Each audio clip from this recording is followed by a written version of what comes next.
vocês? Tia está morrendo de saudade. Espero que tudo esteja bem com vocês, que vocês estejam tranquilos, estejam dispostos a aprender. E antes de iniciar nossa aula, vamos fazer o quê? Orar, falar com o Papai do Céu. Feche seus olhos aí onde você está e vamos orar junto comigo, tá certo? Senhor Deus, em nome de Jesus, nós te louvamos, te agradecemos, porque o Senhor é bom e está sempre a nos ajudar. Nesse momento, quero colocar diante de Ti cada criança que está participando dessa aula, cada familiar que está vendo também, Senhor. Vai abençoando, Senhor, vai derramando Tuas ricas bênçãos sobre a vida de cada um. Abençoa esse momento, nos dá entendimento, sabedoria e a Tua graça, Senhor, permaneça sobre nossa vida. Muito obrigada por tudo, em nome de Jesus. Amém. Muito bem. E agora nós vamos para a nossa leitura da semana. Quem lembra? O que é que nós estamos lendo durante a semana? Salmo 111. Salmo 111. E nós nos atemos apenas ao verso 10, que fala sobre o temor ao Senhor. Eu vou ler para vocês, acompanhem aí comigo.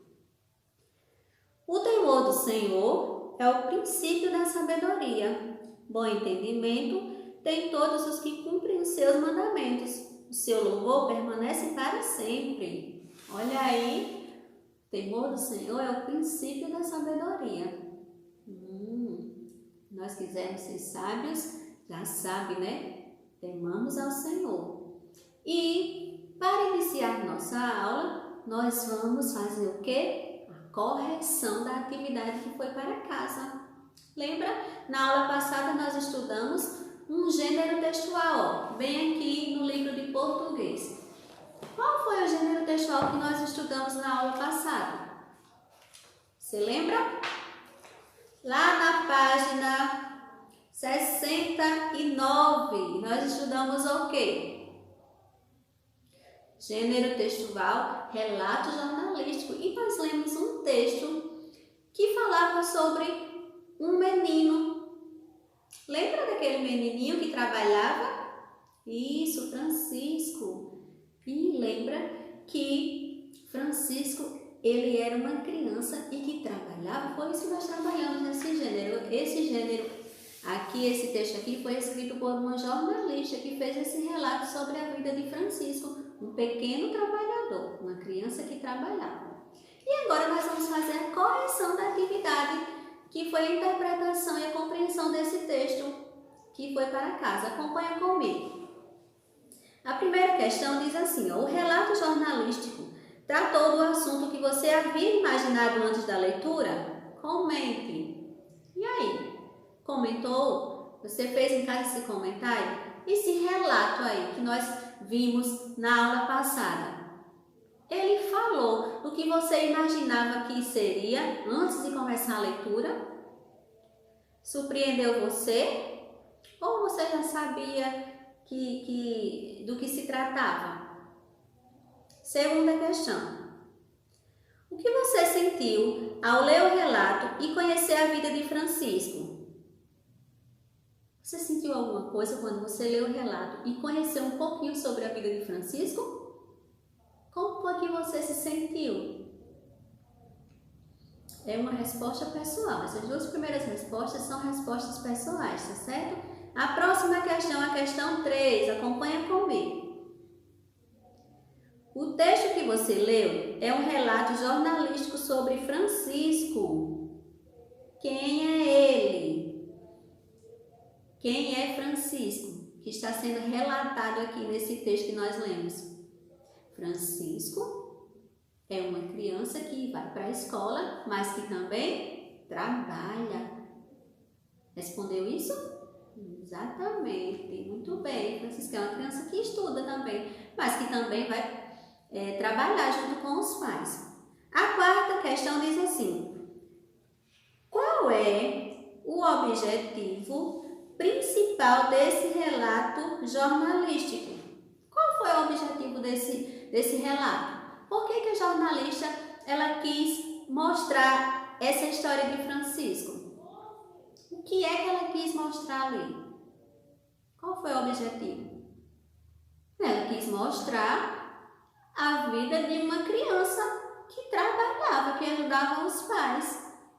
Enquanto muitas crianças nessa idade, na idade de Francisco, apenas estudam e brincam, Francisco estudava, mas ele também precisava trabalhar. Ela quis mostrar isso, esse era o objetivo, mostrar que uma criança estava trabalhando, ok? Vamos virar a página e aí continuamos na quinta questão que diz assim.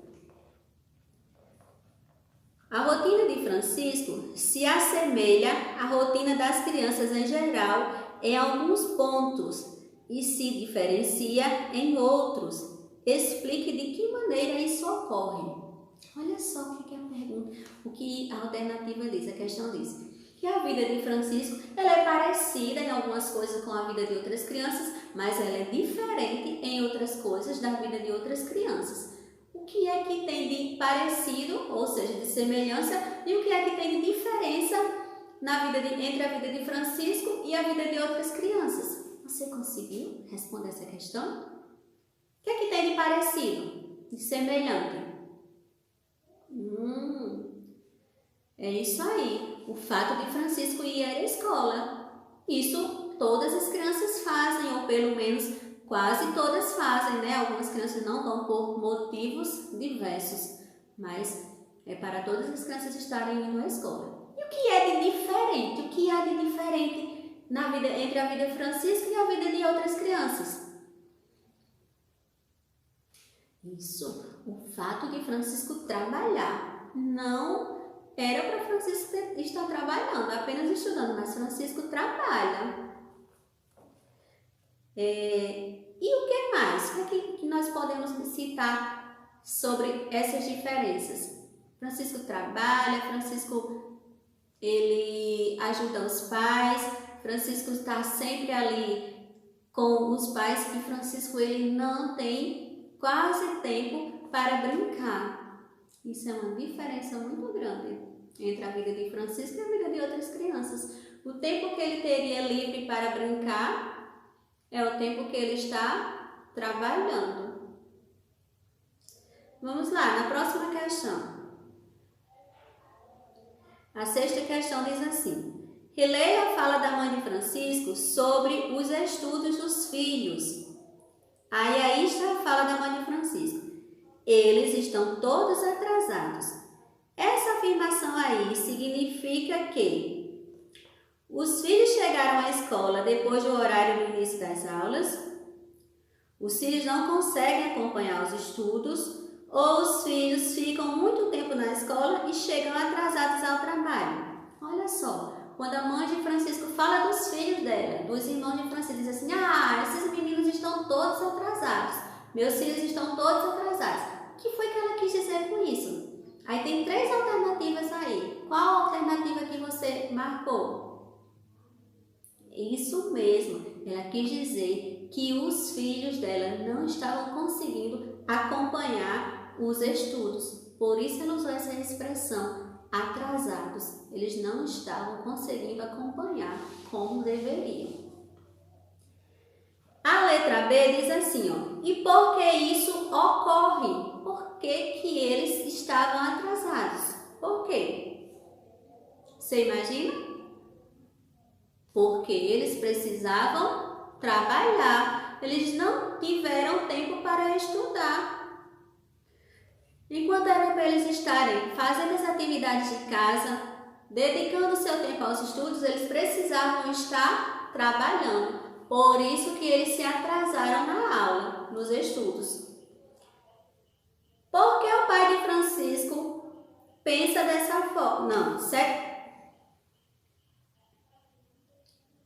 Sétima questão diz assim, segundo o pai de Francisco, o menino deve continuar os estudos ou o menino deve abandonar os estudos e arrumar um emprego? De acordo com o pai de Francisco, o menino deve fazer o quê? Continuar estudando ou deve deixar tudo e conseguir logo um trabalho, um emprego? Isso mesmo, ele deve continuar estudando. E por que o pai de Francisco ele pensava dessa forma? Lembra da fala de Francisco? Ele diz, na fala do pai de Francisco, ele dizia assim, ele tem uma memória boa. E aí, nós vamos fazer de tudo para ele estudar e quem sabe ele não consegue um trabalho bom. Por isso que ele queria que Francisco continuasse os estudos, porque ele percebia que Francisco tinha uma memória muito boa. E aí, ele tinha capacidade de estudar e conseguir um bom trabalho. Oitava questão diz assim, sobre a continuidade dos estudos do filho, a mãe explicou. A gente está pelejando.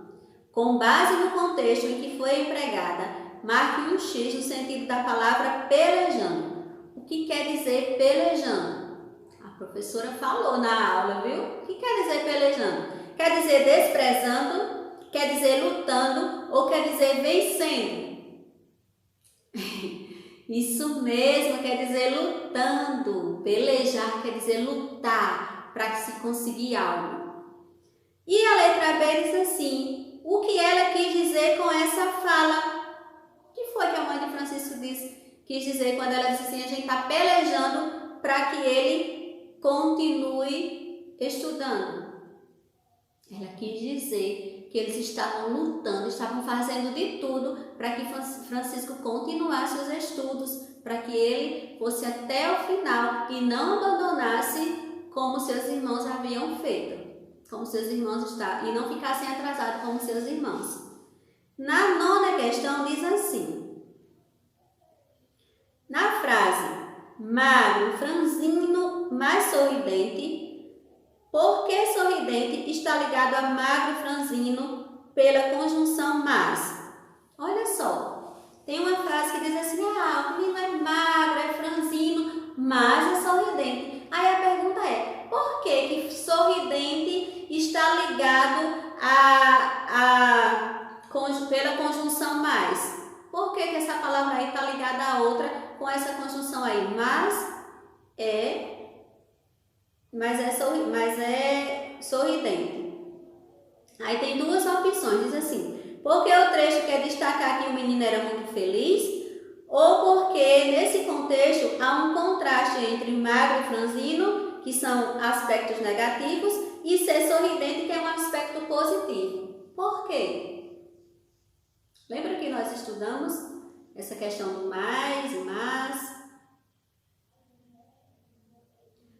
Exatamente. Se você marcou a segunda opção, diz aí, porque nesse contexto há um contraste entre ser magro e franzino e ser sorridente.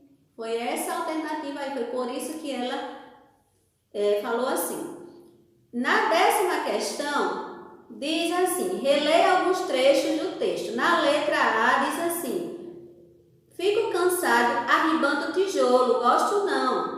Letra B, tem hora que eu saio para brincar e o pai vai atrás dele. Se ele não vai, passo o dia lá brincando. Na letra C diz assim, queria que tivesse carne, queria viver, e na letra D diz assim, queria viver como eles.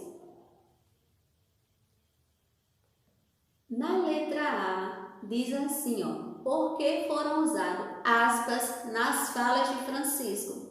Por quê? E todas as falas de Francisco estão assim, entre aspas. Em que situação essas aspas elas são usadas? Lembra o uso das aspas e do travessão? Nós utilizamos para quê? Para indicar a fala de alguém, de um personagem.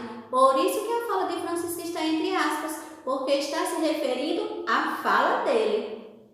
Por isso que foi colocado entre aspas. Na letra B diz assim, no trecho B foi empregada uma expressão usada em situações de fala informal. Que expressão é essa? Na letra B tem uma expressão que fala em uma situação de fala informal. Lembra da fala formal e da fala não formal? Quando a gente fala informalmente, quando nós estamos mais próximos de outros assim. Olha só na letra B. Tem hora que eu saio para brincar e o pai vai atrás dele. Se ele não vai, passa o dia lá brincando. Qual é o trechinho aí dessa fala que é informal. Atrás deu. Em uma situação formal, nós poderíamos falar assim? Ah, veio atrás deu. Não. Nós teríamos que falar veio atrás de mim.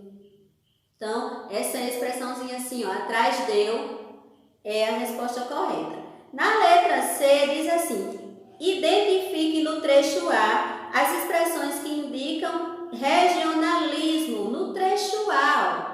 Fico cansado arribando tijolo, gosto não.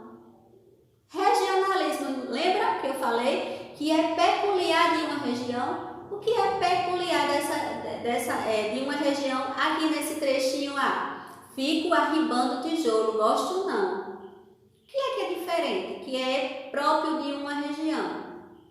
Arribando tijolo é bem peculiar de um determinado local. E gosto não também é bem peculiar de um local. Então, são essas duas expressões aí. Arribando tijolo e gosto não. E aí, nós encerramos a nossa correção e vamos para a próxima página, para o nosso próximo conteúdo. A página 74. Nessa página, nós vamos estudar mais um gênero textual. Mais um, professora. Mais um. Nós já estudamos o gênero relato jornalístico e agora nós vamos estudar o gênero anúncio de propaganda. Esse mesmo. Olha só, observe aí o anúncio. No anúncio diz assim, ó: quem emprega crianças mata a infância. Estão vendo aí no cartaz? O que é que tem nesse cartaz? O que é que nós podemos observar? Tem um bichinho de pelúcia representando uma criança e tem uma pia cheinha de louça. E mais acima tem o texto verbal, né, que diz: quem emprega crianças mata a infância. Essa é uma campanha do Ministério Público do Trabalho lá no Rio Grande do Sul, no ano de 2013.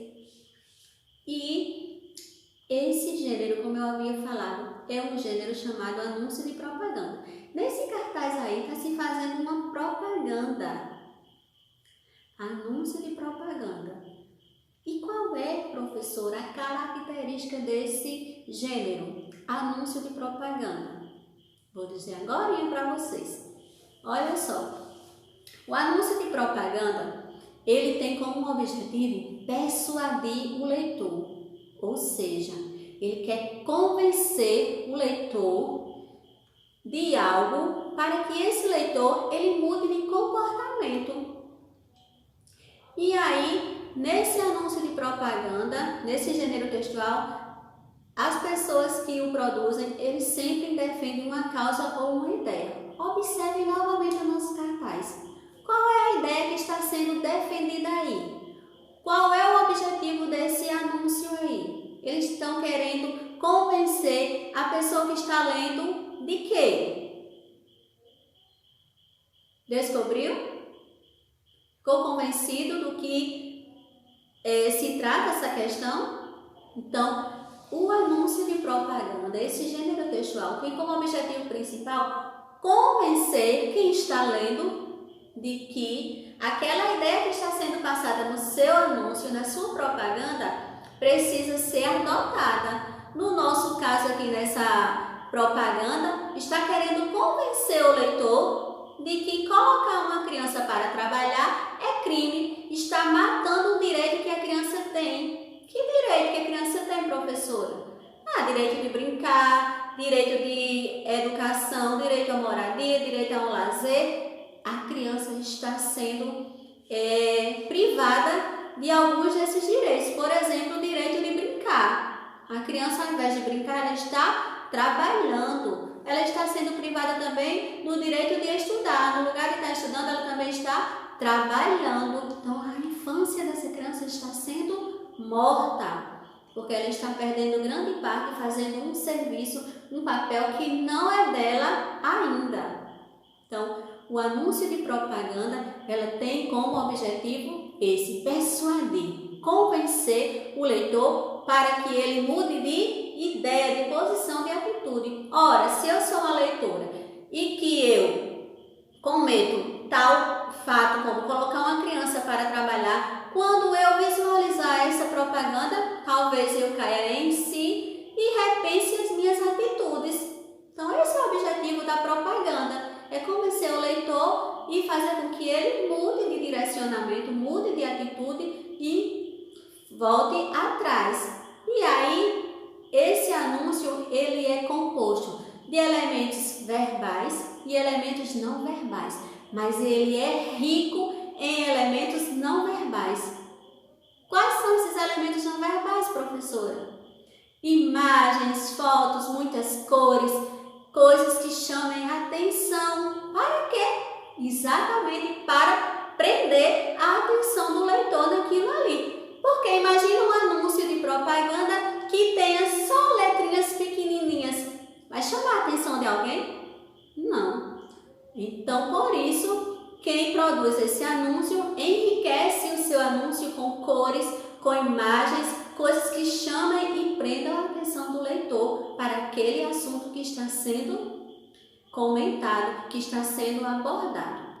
E então, deu para compreender? Então, vamos agora à nossa atividade de casa, tá certo? Para casa, você vai primeiro responder as atividades da página 75 e 76. 75 e 76.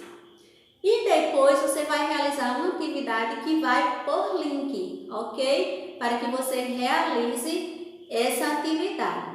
Porém, antes de realizar essas atividades, você relê novamente o conteúdo, reveja o vídeo, tire todas as dúvidas e aí sim você realiza todas essas atividades, tá bom? Fiquem com Deus, a tia está morrendo de saudade de cada um de vocês, ok? Então, fiquem com Deus, que você possa realizar essas atividades com capricho e até a próxima. Deus abençoe cada um de vocês. Um beijo.